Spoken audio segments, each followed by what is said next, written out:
Welcome back to another episode of Unhinged Books Thoughts with Listen Karrie. On today's episode, we are going to be launching our new series of interviews with authors signing at Villains and Vixens in September. We are working with the founders of Villains and Vixens to bring you these exclusive interviews so that we can make sure everyone is hyped for this event. Each month leading up to September, we're going to have a monthly episode where we get to interview a couple of these authors that will be going, chat about their books, and how much we cannot wait to go and talk to everyone at the event. On this first episode, we got to interview 3 amazing authors. We hope you love them as much as we do. Enjoy. So, everyone, welcome to our first official Villains and Vixens episode with the signing authors. We are so excited to be doing this collaboration.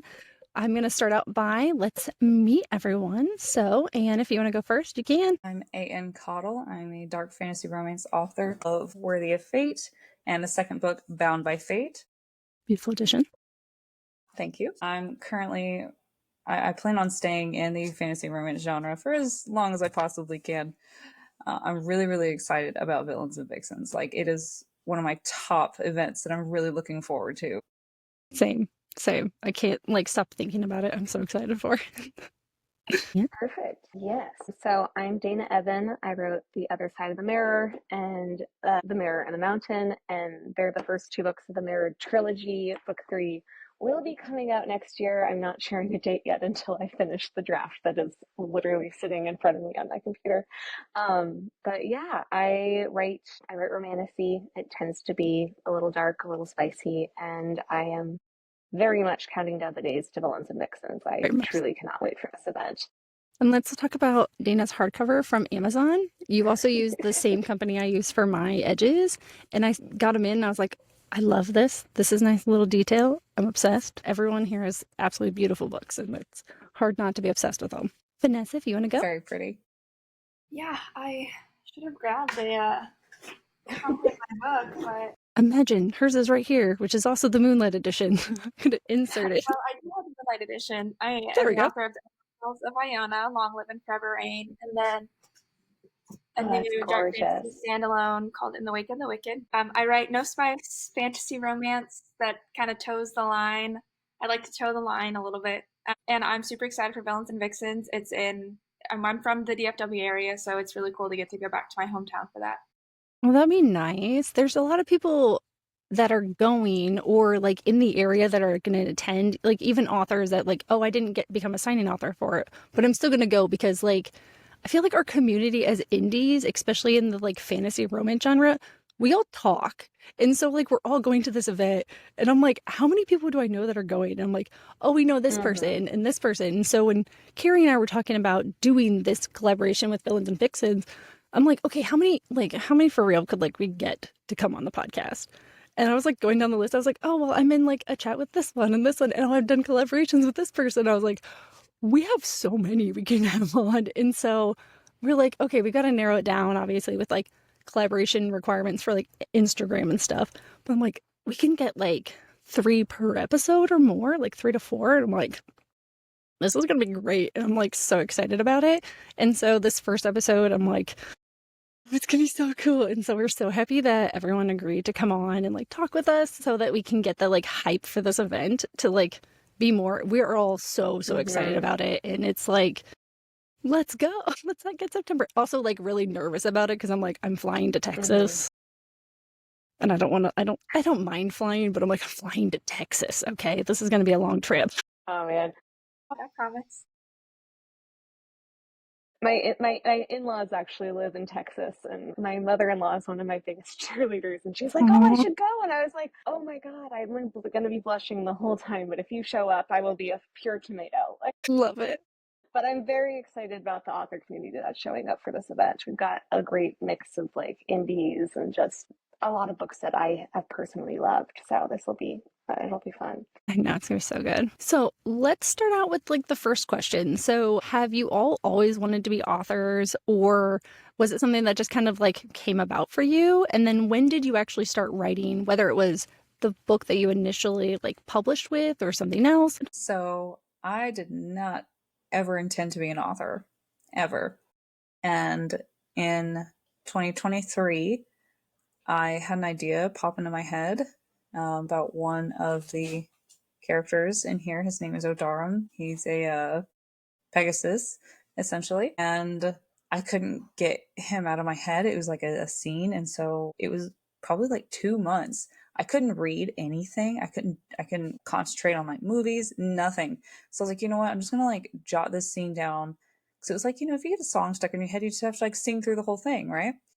And so I jotted it down, and 95 days later, I had the whole book. You're like, and then it just didn't stop. But and then it hasn't stopped. And I'm sure that all of you understand that now I have so many ideas. Anything, anywhere I go, anything I see, I'm like, that would be, wait, what if this were to happen inside of a book?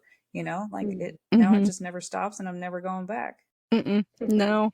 And that's like, like the great part is like when you open those floodgates, and then it's hard to shut it off. Like mine started as like this scene I couldn't get out of my head.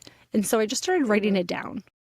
And that one, I don't know if this has happened to you too, but that scene that I wrote down actually never ended up in book 1. It's going to be in book 2, which is like so funny to me. I'm like, that didn't even happen yet. I'm like, and now like I can't wait to write ideas in book 3. See, there you go. You're like, I'm so excited to get to like that initial scene that like kicked it all off. But it's like, and then you get all these like random ideas that are just like hitting you, and you're just like, okay, but I have to get this one book done first. Let me finish it, okay? Just stop giving me these ideas. That would be great. Oh my god. My scene is the scene that I couldn't get out of my head is like 3/4 of the way through book 1. And I wrote that down first, and then I wrote everything else around it. So I had a very similar experience of like, I'd fall asleep and the scene would be in my head, and I was like, I better write it down. And if it sucks, no one ever needs to read it. You know, it worked out. But as far as, I don't know if I've always wanted to be an author per se, but I've always liked telling stories. I have a twin sister, and we would like verbally tell each other stories. Like we'd always share a room, and like before we were going to sleep. And I've always written for work. I have been, my day job's in PR, and I read vicariously. So it wasn't until I was laid off a few years ago that I took a chance and started writing stuff down, and haven't looked back since. Good. It sounds like all of us are like, it started and just like spiraled out of control. And that kind of seems like a general theme, especially with like indie authors. I feel like it's, we get like hyper fixated is the best way I can put it on like something. And then we're just like, okay, I need to like get it out. And then we start like sharing bits of it, and they're like, okay, then everyone's getting it. So here you go. You're going to get sick of me talking about my book because I can't stop talking about it because it's like stuck up here forever. Yes, we're in the world constantly. Or that world, less this world, more the made-up fantasy one. Yes, let's please all go into our own worlds, because they're like, obviously we enjoy them because we made them. So we'll just dive into that, please. For sure. What about you, Vanessa? I have always wanted to be an author, probably since I was about 6. That's what my mom tells me anyway, is that I told her that I wanted to be an author. I've written short stories on my dad and mom's computers, like all throughout elementary and middle school. I didn't really pursue. I mean, when I was growing up, independent publishing wasn't as predominant. I don't even know how widespread it was at all, 20 years ago. But I didn't know that was a viable option until probably around COVID, when I got heavily involved on Bookstagram and just social media in general, and I saw like, we can do this. We don't have to follow the rubric that was set out 40 years ago. We can pave our own way. So that's when I actually pursued it. Before that, it was just a pipe dream. Do you ever go back and look at the stories, if they're still in existence, the ones that you wrote when you were little, to be like, what was I even trying to say? Or were you like, you know what, something? Yeah, my mom has a couple. There was one I wrote in 4th grade that was like 100 pages or something, and she still has it. And she actually told me that she wants to transcribe it, like, type it out. But I've read some of the stuff, and I'm like, I was obviously didn't have the technical skills, but there were some things that was like, I was a very sarcastic little kid. And I was like, this definitely has stayed the same. You're like, I could even find like bits of that in my now writing, which is really funny to see. It'd be great. I hope your mom does like put that in, like transcribe it for you one day so that you can like have it be like, this was my original story. But I'm also impressed, as like a 4th grader, you wrote 100 pages. Like, yeah, never. It was just on notebook paper. So I mean, typed out, that's probably like what, 20? Who knows? But still, I did, yeah, in fourth grade. It was just during my classes, homeroom, Mm-hmm. whatever they called it, the various pockets of time. I would just write. I think it was called Magic Unleashed. Like, I think that was the title of the book. So That's a good title. Fantasy. I've always been into fantasy. Mm-hmm. I hope she transcribes it, or I mean, I can take it and do it, and then I can just be like, "Hey, newsletter magnet, who wants to make fun of me when I was 9?" But what I feel like a lot of people would though be like, I've always wanted to be an author. Read some of my first work, and like everyone would be like, yes, I'm gonna go get this now. When I was in the 5th grade, we had an assignment to essentially to write a story, and we also had to illustrate it. And I mean, it is bound. Like, I have a bound book, like it was printed at it. Like, it was cool then. But I've reread it, and I was talking to one of my family members, and she goes, "Yeah, when you wrote that, we all thought maybe you needed therapy because that thing was dark, and you were in the 5th grade." And I was like, "Whoops." Well, oops. And I reread it, and it will never see the light of day because, oh my gosh, it is so I was in 5th grade. It was horrid. But, and I think that was one thing I was like, I should never write.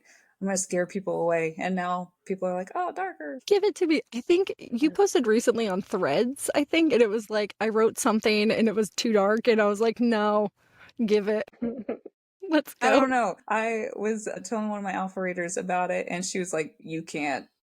You're going to lose your readership. You got to back. Girl, you're going black dark. Dial like, it back a little. Okay. And you're like, but I want to go darker. It's fine. No, I love that, though. I definitely was not, like, a writer or anything growing up, and I never, like, this wasn't on my radar.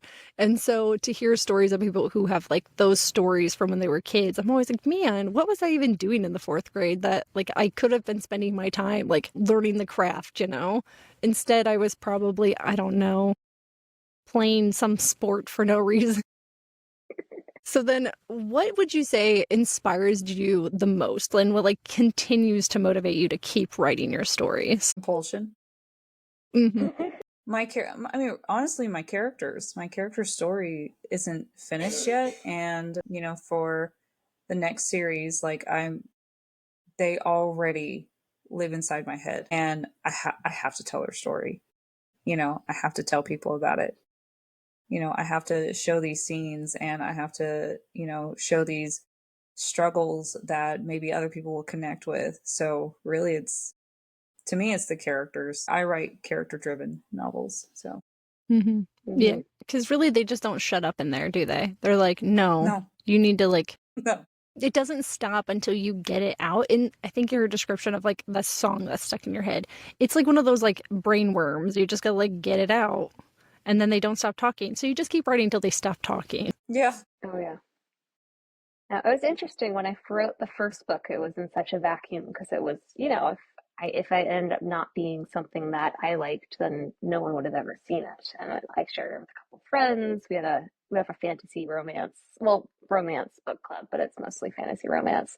And I was like, hey, if this sucks, please tell me before I go any further. But it was very compulsive. I remember waking up at, like, before my kids woke up in the morning and writing because I had something that I had thought up, and I was, like, buzzing at the seams. So it's a very compulsion is a good way to say it. It's a very compulsory need to continue. And now there's expectations, which is, terrifying because there's people that have read previous books and want the next one. So terrifying in mostly a good way. But there's also that outside presence of, like, yeah, they have a story to tell, and there's also people that want to hear that story.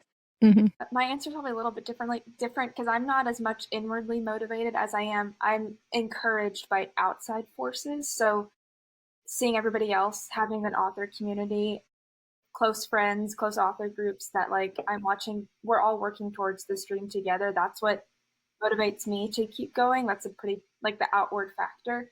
And obviously if I didn't find fulfillment in it, then I probably would not keep going. So I do find I have a lot of pride and fulfillment, and I love my characters and my stories, but it's definitely easier to keep going when I have everybody else at my back, like, helping push you forward. And that's what keeps me motivated.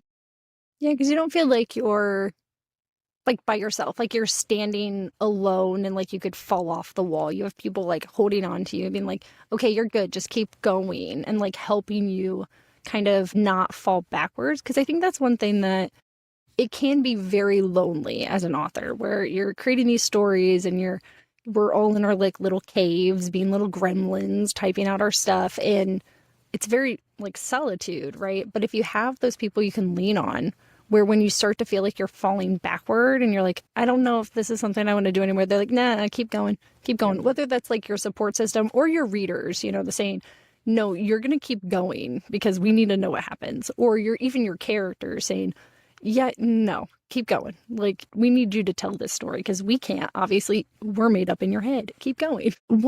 Something I guess I would say that I'm struggling with now as I write book 2, and it's nice that all of you have additional books out besides the first one, is those expectations. I think, Dana, you did a great job like mentioning, like, you have readers that are like, they have expectations. So how do you like navigate that, where it's the story that you want to tell, but you also have certain readers out there that are like, no, that's not how the story should go? Because we've seen that kind of in like the reader space where they're like, that's not how the story should go. And you're like, but that's how the story goes to like the characters. So being understanding of where like the readers want the story to go, but also being true to the characters and their story.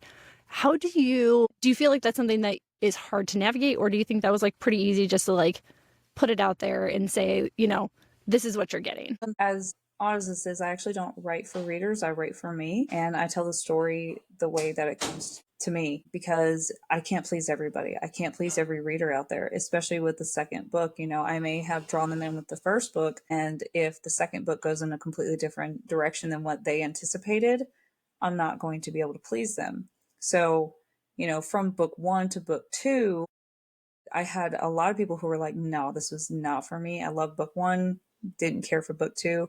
And then I had even more people who loved it even more and loved the series more after the second book than they loved the first one.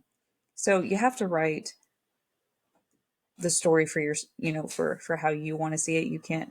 I don't think you can really truly write it for the reader, because you're not going to be able to please everybody, you know? Mm-hmm. And people are going to dislike it for different reasons, and they're going to like it for different reasons, you know? But it's just, that's why I think it is difficult to navigate if you're trying to meet those expectations of others, because not everybody has the same expectations. Yeah, I completely agree. I mean, there's a level to which that I like to listen to feedback, but it's normally after it's been written. Like, I know how the story ends. When that's like, I'm not the biggest plotter, honestly. I like to kind of write and see where the story takes me, but I it's the story that's coming from my head. And I think I learned with my book 1, which was my debut, that it's good to take some feedback, but at the end of the day, it's your book, and you're the one that has to stand behind it.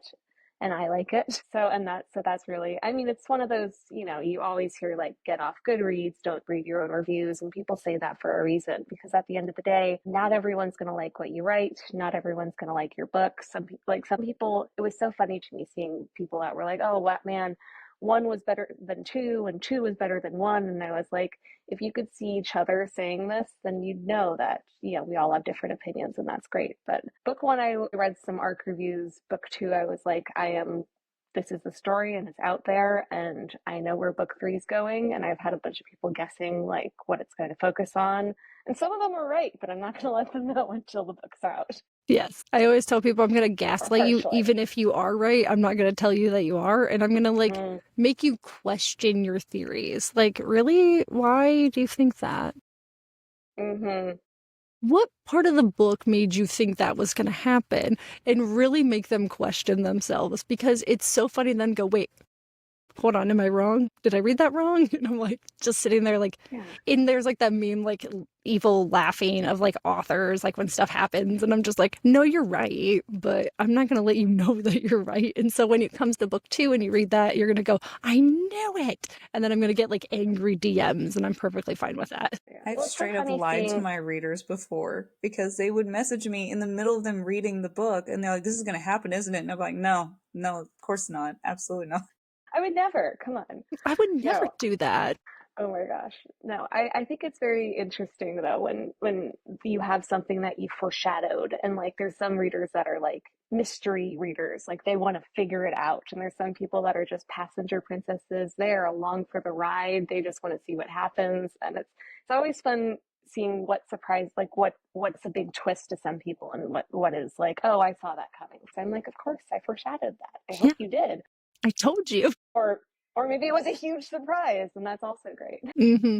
But I think in general, we're probably all romantasy readers, so we know the genre, we know the conventions, and I think that in and of itself lends it to like we're not going to write something that is, yes, we're writing for ourselves, but we also know the genre, and we're not just going to write something that's completely like balls to the walls, nobody's going to like this. Like we are going to make a decision that is for our characters and for ourselves, but at the same time, we are so entrenched in the genre and in romantasy that like we know how to tell this story in a way that people are going to appreciate. And so I think I've never been really worried about that. And sure, some readers may or may not like the direction I take things.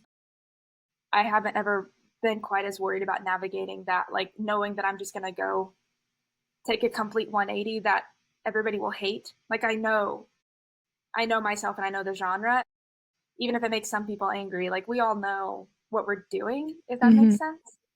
We know the genre, like that's, and I think that helps to navigate it. We know There's the genre. Ever after. It's romance. Yeah, it has to have it. So, and that's what I always like try to tell my readers. I'm like, well, like what's going to happen in book 2? I was like, well, it's the end of the duet, so you know they're going to get a happily ever after. I'm just not telling you. I'm not telling you how they get there, okay? Is it my definition of a happily ever after? Probably, and I'm twisted. And it's always like, I don't trust a single thing you do. I was like, yeah, well, you shouldn't. So that's just how it goes. But definitely like making sure the story is authentic to like the characters, because that's like what we're doing, right? Like we all are readers. We all love to read the genre, and like multiple genres potentially. And it's so you have these characters, and we've had these characters with us for quite some time now. So it's like they've been sitting with us, telling us their story. So we're going to put it out there. And it's like, if people don't like it, they don't like it. It's kind of just what happens. But it's also like, what did you kind of my brain goes, what did you expect? Like, did you tell them what to do? Because I didn't tell them what to do. I just wrote down all the crazy things they were doing. They told me to do this. Don't blame me, okay? Get mad at somebody else, a fictional character that I made up a long time ago.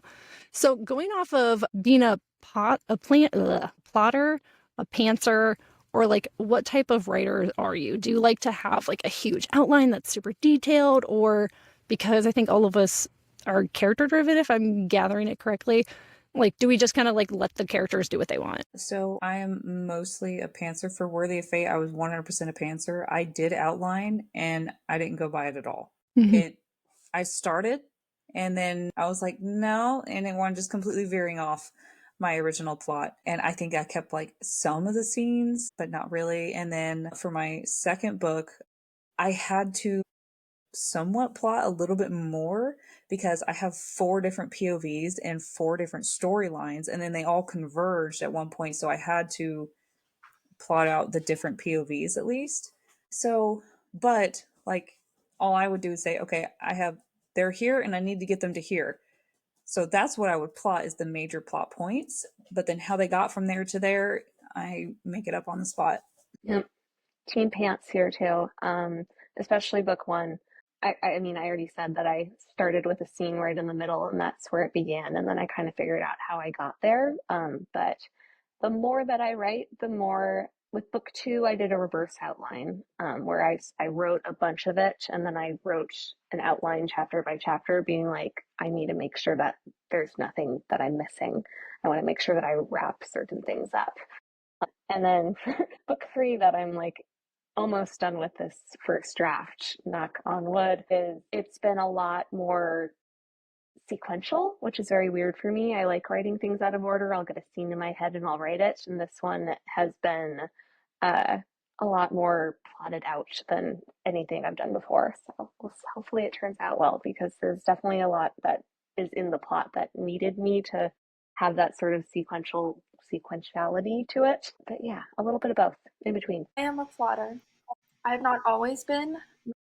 duology. My debut, I pants the heck out of that. No idea what I was doing. And then book 2, you have to plot a little bit more when you're doing sequels, just because you have to remember what you already established in this world, and you have to make sure that you're wrapping things up, especially if it's the end of the book or the end of the series. You have to wrap things up.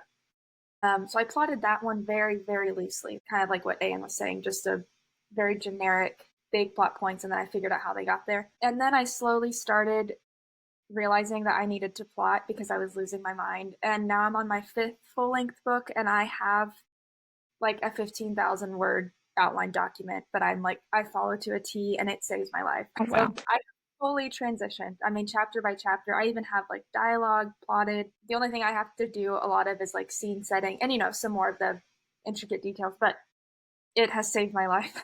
I love that. I wish. I'm very much like, I totally agree with the like second book where you have to like plot the key points, because you have established so many different things in the first book, and you're like, okay, now how do I get from like the point I made in this book over to this book to get to the ending of that book? And it's like, I have the generalized things. It's more of like a flow chart. And it's really funny. I'm like, if my work could see my flow chart that I have in my Word, they'd be like, yeah, you learned that from us. I'm like, yeah, it's like this nice, like color coded movement. And I'm like, it's fine. It's nice. It gives me the points that I'm like, I can check off as I go down the list and stuff. I'm like, all right, I'm done with this chapter. And I've kind of mixed in where I'm writing like in order, which is weird for me too, because I write wherever the scene flows. I'm very much a pantser. And it's funny because you're like, oh, I wrote like the middle of the book just randomly. And that's just like where my brain was at. And then you're like, oh, and then I wrote the end.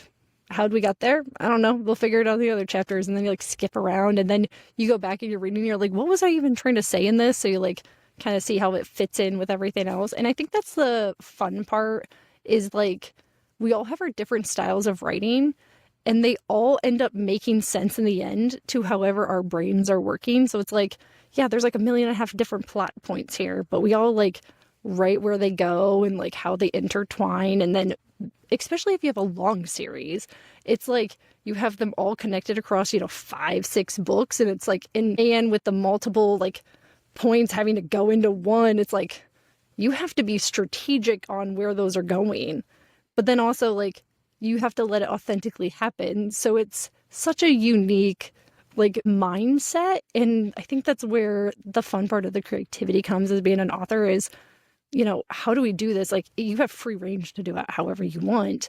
And then you can use it to use your brain however it flows. And it's so much fun hearing everybody else's, like, way they write. Because there's never a right way. There's never a right way to, like, write a book. You just do it. Just do it however you want. Whatever works for your brain. Love it. So, here's a fun one. What's the weirdest or funniest thing you've ever had to research for one of your books? Just had to do a really weird one. And it was how to tell the gender of a cat. Okay, I love that one. Because I don't actually know. And so I looked it up, and then my entire screen was just filled with cat butts. So I was like, how's my character gonna tell? And then not too much later, I spent probably a ridiculous amount of time trying to figure out what kind of nuts would grow on an island. It's just the most random things. And then, of course, also, what's the best way to kill somebody? And then you always get like the hotline for Google, like the suicide hotline. It's like, no, you don't understand. It's not for me. I'm trying to work here. I'm trying to kill somebody else, a fake person. I'm trying to murder an FBI agent who is reading my notes. They're like, okay, first off, she was just researching cat butts. Okay. No, she's trying to kill people. I'm telling you, my FBI agent is probably going, is she okay? Is she trying to throw us off the scent here? Like, what is she doing? They're just like staring at the computer like, I think she needs therapy. Going, what is she doing? It's fine. Don't ask questions. I immediately went to my FBI agent thinking this, because I feel like I try to research stuff. Like, there was a lot of swordplay stuff I was trying to figure out, like nomenclature. Like, I wanted to make sure that was all correct. And then it was like, well, if you stab someone there, is it going to be blood? Like, I went too down the rabbit hole on that. So the FBI watch list and I am sure are well acquainted. But besides that, there was horse stuff. I used to ride a horse. I think I rode horses for a year when I was like a young child, but I'm not like I'm not an equestrian by any means. So I ended up researching a lot of that because like we had like there's an only one horse moment, and I'm like, there needs to be a saddle that fits them both? And then I was like, this is a common trope, but can it actually be done? Like you can tell I'm an overthinker, but that was probably the weirdest rabbit holes that I've gone down through, was just trying to make sure that things made sense and could logistically happen. Yes, horse behavior, because I also have a horse. There's no like one horse moment, but I have a very grumpy horse. So I was like, yes, like I had a friend growing up that had horses and stuff, but I've never spent enough time with horses to understand like the noises they make and like what they mean. And so I'm like, how do I need to go research horse behavior. And I'm like, this is not something I expected to be researching. I was trying to think of specific examples, and most of them are all like pretty morbid, ways to die and whatever. I know that I went down a really gross rabbit hole of looking up like eye stuff. So like I have a where I have elemental magic, and somebody turned water into ice and threw it as a weapon, and I was looking to see about like, because it's going to stab him through the eye, so I was like, can that kill you, and like what happens exactly? That got me down a really gross path. Yeah, just like a lot of injuries, like burns, like to what extent can someone still function with various injuries of these sorts? That's a lot. I have history in like healthcare and like the medical field, but I also have a friend that's also an author that's a doctor, and so I'm like, there's something I was writing in book 2, and I'm like, okay, now this is how I remember how to do it, like when I was being trained on certain things as an EMT. However, is it correct? And so I sent her a passage of just like, surgery essentially, and she's like, yeah, that's right. It's like, okay, thanks. I'm glad I didn't have to research that. My mom's a doctor, and I've had some weird phone calls. She's very, very helpful, but also like, why are you writing this? Hey, Mom, if I burn someone, if someone gets an icicle thrown at their eyeball, she's like, what are you doing? Why are you doing this? In my book, I begged her to skip the smut parts, and she was like, I grew up in the 80s. Like, this isn't even that. It's not erotica. It could be worse. Thanks, Mom. Thanks, Mom. I would rather not, but thank you for that. Yes. Like mother, like daughter, apparently. Apparently. So, what is your favorite snack or drink while you're writing? Do you usually like set the mood when you're getting ready to write, like with your favorite snacks and stuff like that? Or do you just like go for it wherever you're at? So, actually, the majority of my books are written in my car while I'm on break at work, because I'm a mom and I have a full-time job, so I got to make do with what I have. And I generally always have a Diet Coke very, very close to me. So a Diet Coke would be my choice to drink. I'm not much of a snacker, and the other part of my time, always at 2 a.m, is when I'm able to write. Aside from lunch breaks and stuff, is in my bed, and I try not to eat in my bed. And I don't really set the mood. The mood is be quiet because my husband's sleeping. And No, I totally get that, because I wrote book 1 a lot on my phone because I do Microsoft, and so everything was like synced across it. And so like during nap time, or like when I had to be like quiet or like going somewhere with a kid, it's like writing it out on my phone. It's like, okay, this was probably not the best method, but it's fine. Yeah, how are your wrists doing? Jeez. I've always had carpal tunnel, and so it doesn't make a difference for me anymore. God. Oh man. I mean, I am also a night writer. I've got 2 kids, so it's usually when they're asleep and the world is quiet and I can just really zone in as my go-to writing time, which is half the time in my bed. I just get all snuggled up, and I usually have a bubbled water of some sort, but my snacks, if any, tend to be chocolate. Sort of the late night snacks that won't get my bed too messy. But yeah, but besides that, I mean, I do a lot of early mornings or late nights, and then sometimes I'll just write on my deck if it's a nice afternoon or that sort of thing. But I'm so much looking forward to that. Snacky. But half the time, if I bring something out, I'm just so focused on what's happening, and then I realize that there's just been a snack that's like melted. I obviously skew towards dessert. I was thinking ice cream. It's getting warmer here. It's not today. It's only like 40 degrees here in Ohio, but we have a back patio and I love sitting out there at night. And like, even if it's a little chilly in the springtime, like having a blanket and just like writing on my computer and sitting out there, it's like I just love it. It changes it up, right? Like, this is my writing space. This is where I'm at. I made it just so I have something to write in and it's like my little space, but I love going outside and just like the sound of like the crickets and like the outdoors and just like writing. It's so nice. I love it. I don't really snack either. Usually if I have anything, it'll be like an iced latte, which is what I have tonight. And I usually write in bed too.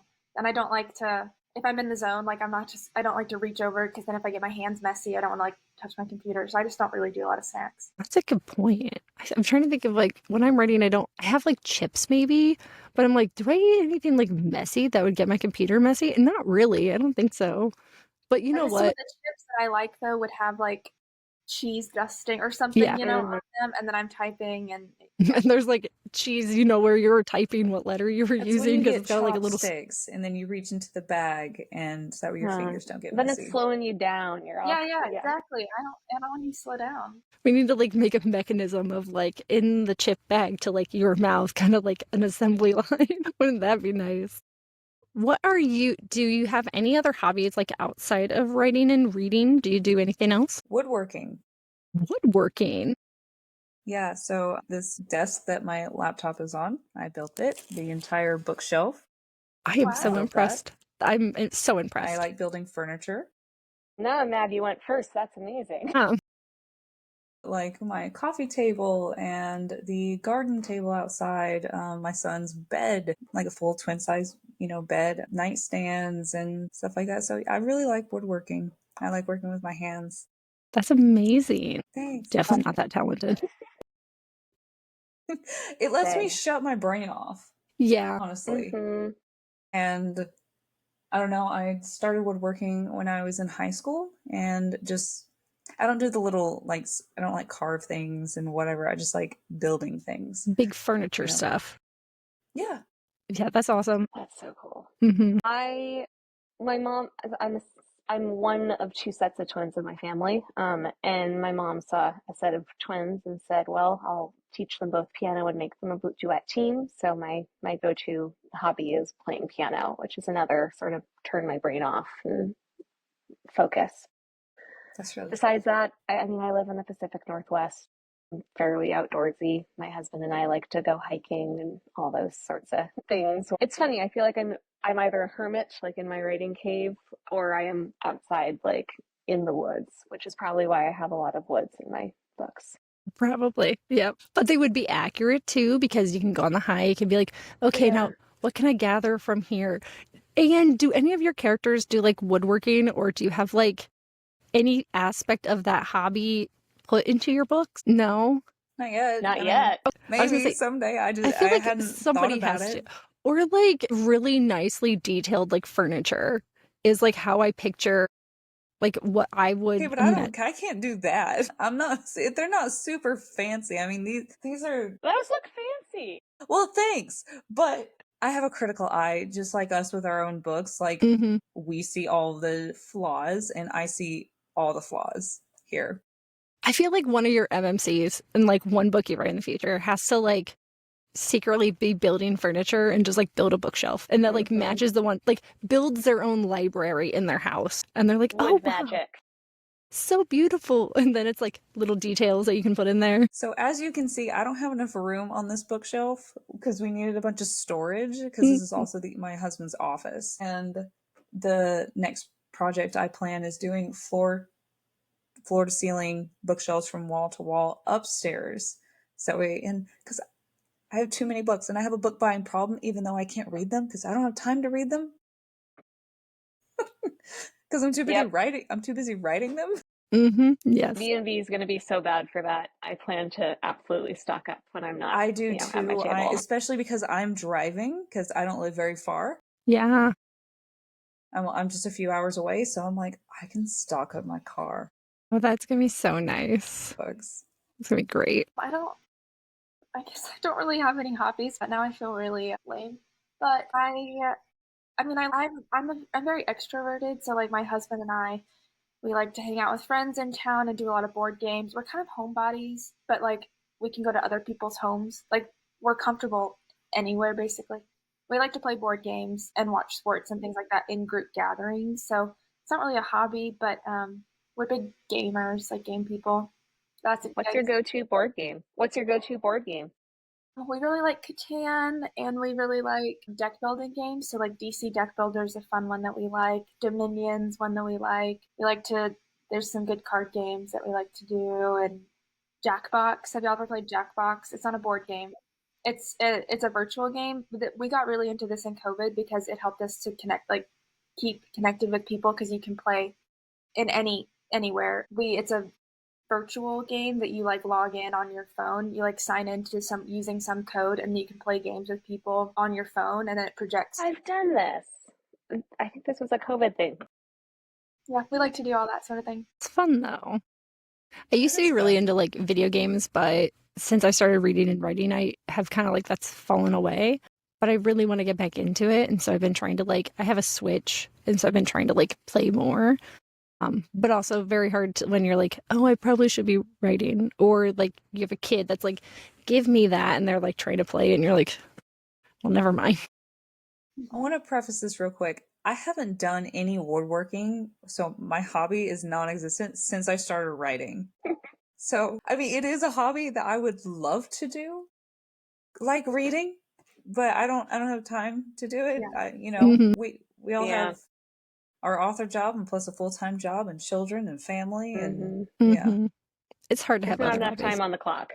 No, there's not. No, and I definitely don't have any like other actual hobbies. We used to do drag racing, but our local track during COVID shut down. And so the next closest one is like, I don't know, 3 hours or something away. And we're like, no, we're okay. That's a lot with a kid. And so we're like, no, we just won't do it. We just hang out around town if we do anything. But if we had that option, that would be fun to do again. But unfortunately, no. So we'll go ahead and we'll just start talking about like more villains and vixens, like specific things. We are so excited to go. Is there another author that you are most excited to see, or like it doesn't have to be just one author? Is there somebody in particular that you're like, oh, I know this person? Like for me, I'm like, oh, I know so many people online. Like I can't wait to meet them in person now. Like Karrie and I have never met in person.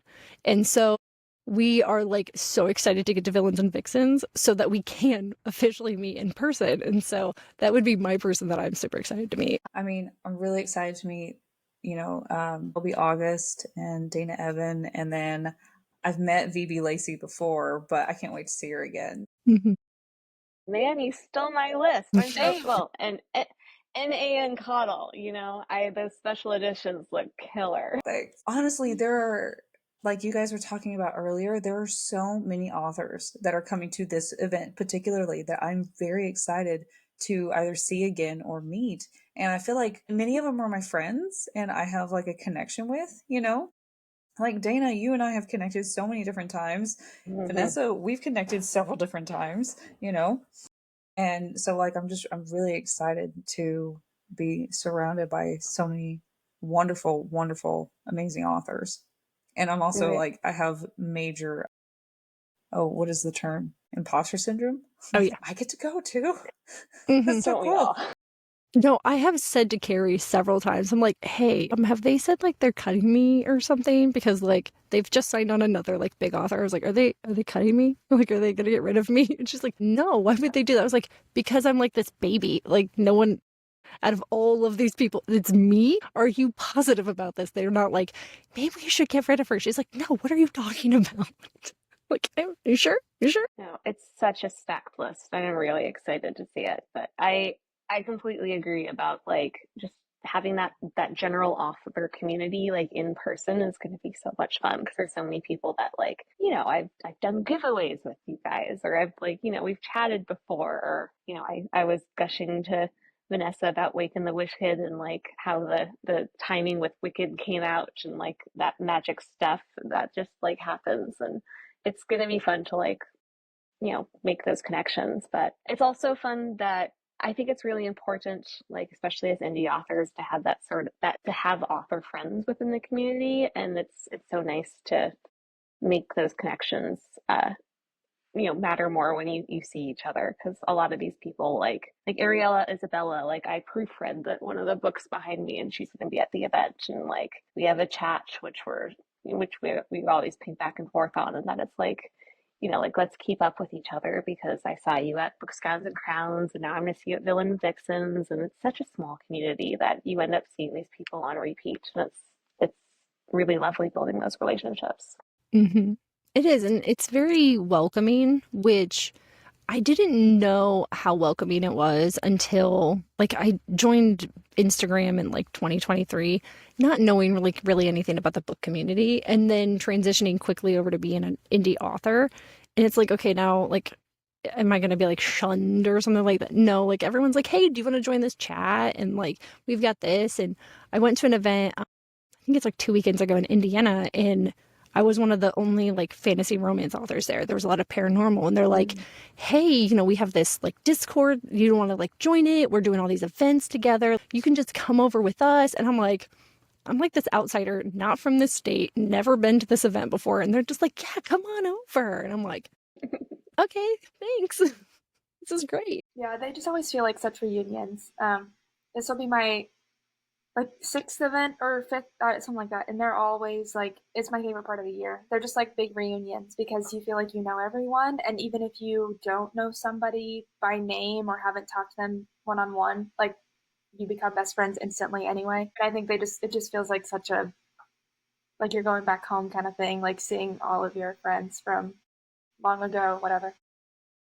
Yeah, it's definitely, I keep thinking, I'm like, am I gonna have enough time to meet everyone? Because like there's just so many people. I like keep looking at the list, and I'm like, there are so many people like I want to connect with, even if it's just like a hey, how you doing kind of thing. And I'm like, am I gonna even have time to do that? Like with everything else we've got going on, I'm like, it's fine, we're gonna make it happen. And I used to be the like assistant to my sister and like her business manager, and she would go to conferences all the time, and she's always like, hey, can you just like schedule me for something with this person, even if we're just meeting in between? Can you just find out like when we can cross paths? She's like, I don't even care if we have to like go to the bathroom together, I just want to stop and say hi. And I'm like, that's how it feels, because I'm like, hey, I've got to walk to this table, will you just like walk with me so like we can catch up? That's what I want to like do, just so I can talk to everyone at least for like 5 minutes. Like there's just so many people. I'm like really excited to see everyone. It's such a unique shared experience. It's like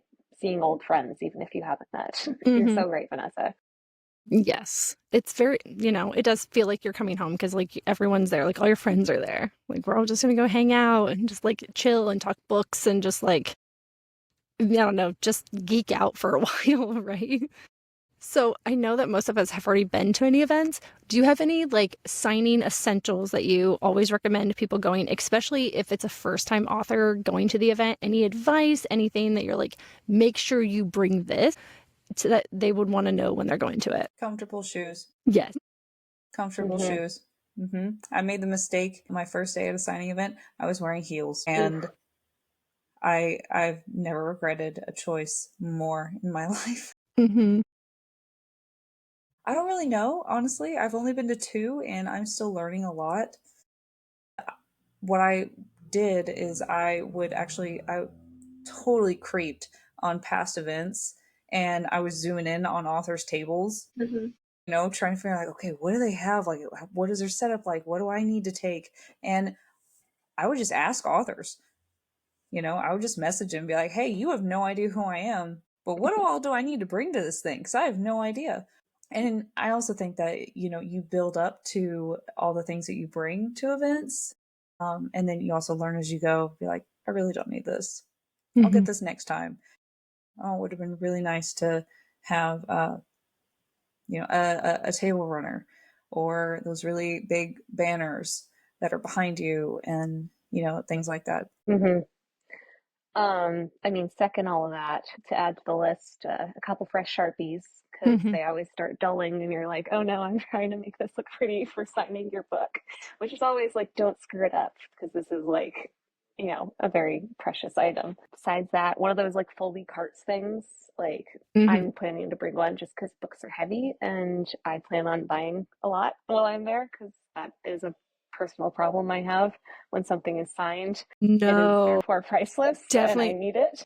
This is only three of my. How many bookshelves do I have in my office? I have one, two, three bookshelves I use in my office, and then I have a wall of bookshelves or like a hanging shelves that I'm actually going to be redoing so that I can fit more on my wall. So I don't have a bind problem. And I don't have a signed special edition problem. I do not. No. Event special editions, I mean, come on. But yeah, no, there's definitely a learning process of bringing things. A charger, like a portable cell phone charger. That's a great point. Yes. I actually remembered that this last time I went, and I was so happy because I was 3 hours from home and my phone was starting to die. And I was like, oh, good, I brought this. And so I could charge it before I even left so that I could, get home because I had no idea how to get back to my house. So that huge recommendation there that saved me this last time. All of those things, yeah, I would add on lots of water. I had portable charger was one of the top of mine, lots of Sharpies. I actually ended up I have like a Google Sheets with all of items and then like several links to places you can purchase them because I have a couple of group chats where people are always like, it's my first event, what do I do? And I'm just like, here's a link, here's a Google Sheet, because I just wanted like give it to them in one nice, concise little thing. And I always DM that over. I was gonna say, can I get it on that? I want to double check my list. DM the group chat and I'll send it to y'all. I mean, you guys probably already have all of it because you guys have done events, but it's like if there's something I'm forgetting. And I also always recommend. Let me grab something.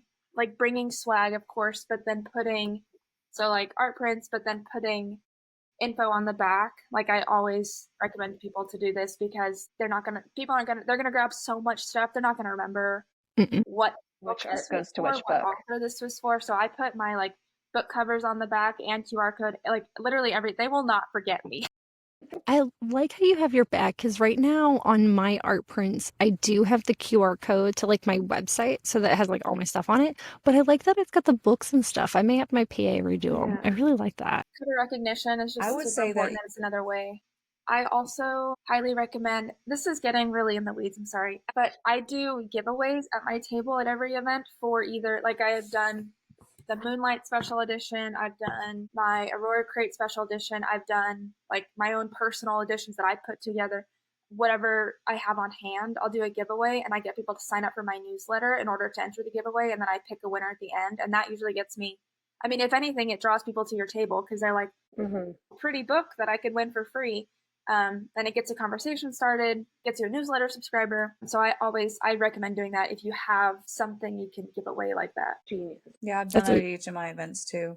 And also I want to backtrack on the art print thing. There are so many art prints from authors where the artist is not listed on there and the book title is not listed on there. So at the very least, if you don't want to print on the back side, at the very bottom, put at least the artist and the title of the book that it goes with.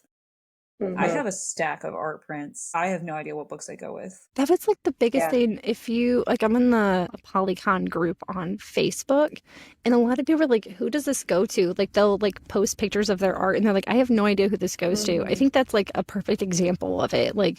Make sure that something's on the back so that they can be like, this is what book it goes to. This is who it's supposed to be. So that's fantastic. Totally.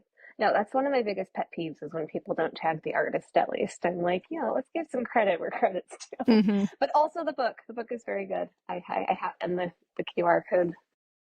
I second all of that. Love it. So do you have any, we'll kind of end with this one. Do you have any favorite memories or something that happened at a signing or an event that sticks in your mind? So an interaction with another author, maybe it was just the event in general, or maybe an interaction with a reader, anything super special that one of those core memories as an author that you're this is why I keep doing it kind of thing. I was just at an event a little over a month ago. I was at a Polycon and I got to meet so many amazing people. Holly Renee and LJ Andrews and all these authors that I never would have had the opportunity to meet before. And I got to have real long conversations with them and really make those connections. Because to me, one of the biggest benefits, aside from meeting readers and finding new readers, is the networking between authors. and other and vendors as well, you know. Like I've made so many connections and they're so helpful. Like if I have a question or just like I said, just the networking is absolutely fantastic. And that alone is extremely memorable and worth everything. I completely agree. A lot of it's just meeting some of these people that like you've read their books and you've loved them and you get to meet them in person, and they might even recognize your book, which is very exciting. I mean, a lot of the last event I went to, I had so much fun because I got to meet my PA Sav, and I got to meet some of the members of my street team who came and like found me, and it's so exciting having those people that have supported you and being able to thank them in person. So that was, I'm a bit of a crier, but I got all emotional, and they were like, I was like, I need to hug everybody. That's just who I am as a person, but that was really nice. I have so many good memories. Like, they're just the best parts of my year. Anytime a reader brings something for me that is like personalized for me, for my books, always blows me away. Like, people have given me art that they've made for my like hand-drawn art that they've done. They've given me like ornaments made out of my books and just things like that. It's like, you put thought into this and you thought about me, and that's just a crazy concept. I feel like the imposter syndrome hits a little. You're like, you were excited to see me? Really? Mm-hmm. So it's just readers. Like, I have had many tearful moments when readers come up to me and are just like, I came here for you, and it's crazy. The networking. I got to do my first panel at RVC in LA, and I was nervous, but it was also so cool to get to, like, that's a whole different type of experience with the authors who you may have never met before, and you're instantly just best friends. Like, it's, and you have those memories to go off of, and you're just like riffing around and stuff like that. Those memories stick out in my head. Definitely. I know you mentioned like people coming to like see you, and it like sparked a memory that I kind of forgot about just because like I have terrible memory with like things like that. But I remember going to my first event, and it was just at like a small, like very, very small local town, like indie bookstore. There was, I think, like 10 of us authors there, and it was just like a fantasy event. And this person walks in and comes straight to my table, and I was like, hi, like getting ready to type. They're like, oh no, I came here for you. This is the one I want. And I went, excuse me? She's like, yeah, this is the one I want. And I was the only book she bought. She came just to buy my book, and I was like, I don't know how to respond to this. I was like, you came for me? She's like, yes. I was like, thank you. It's like, I appreciate it. Book boyfriend, I came here for you. I came here for you. And then I went to, there was a kind of a relatively big one in Toledo, Ohio that I was at in November that had Abby Jimenez there. She was the like head author of the event. And one of my friends who has been with me since I started Instagram, we were friends first, and then she became on my like, art team. She became one of my big like hype girls. She drove over from Cleveland, which was like 3 hours, and she had a shirt made that had my book on it. It was like her top favorite books, and I had mine. And I was like, you did not do that. She's like, yeah, I had it custom made. And I was like, I love you. Thank you. Like, this is so cute. I love it. So it's just in the networking, and then with the readers, it's just all such like good vibes across the board. And so I think we're all just like ready for Villains and Vixens to happen, because we know like we've got all these great people going. It's gonna feel like a family reunion. It's kind of like like a good family reunion. We're all gonna like come out and hang and just have a good time. I'm super excited about it. I'm just really excited to go to Villains Vixens. Me too. It's honestly, like I said, it's one of my top anticipated events. You know, I really can't wait. I can't wait to see everybody and meet so many people. And I think it's going to be an absolute blast. Yeah. Second that. And a big thanks to you for hosting this. And a big thanks to Ashley for, hosting B&B, because I truly cannot wait to travel down. And I just know it's going to be just the best weekend. Yes. Yes, it is. For hot weather. I know. Yes. It is going to be hot. Yeah. I will bring a swimsuit, adding that to my packing list. There we go. Add it to the list now. We might as well start rating it, right? Well, thank you all for joining us. We'll go around one final time so everyone knows where everyone's books, where they can get them. And hopefully everyone is getting their reading in before Villains and Vixens so that you can meet all these amazing authors. So, Anne, if you want to go ahead and get started first. I'm Anne Caudle again. Thank you for listening. Worthy of Fate and its sequel, Bound by Fate, can be found on Kindle Unlimited, and Worthy of Fate is on audiobook on all major retailers and platforms. Perfect. Dana Evyn, first book is The Other Side of the Mirror. It is on Kindle Unlimited. It just came out in audiobook, and book 2, The Mirror and the Mountain, comes out on audiobook. Shoot, I think it's July 29th. I should really know this. End of July. But yeah, and it's, if you want signed copies, they're available on my website. Oh yeah, same for mine. Lacey. I wrote the Elementals of Iona duology, Long Live and Forever Rain. They are both on KU, and they're on Audible and on Spotify.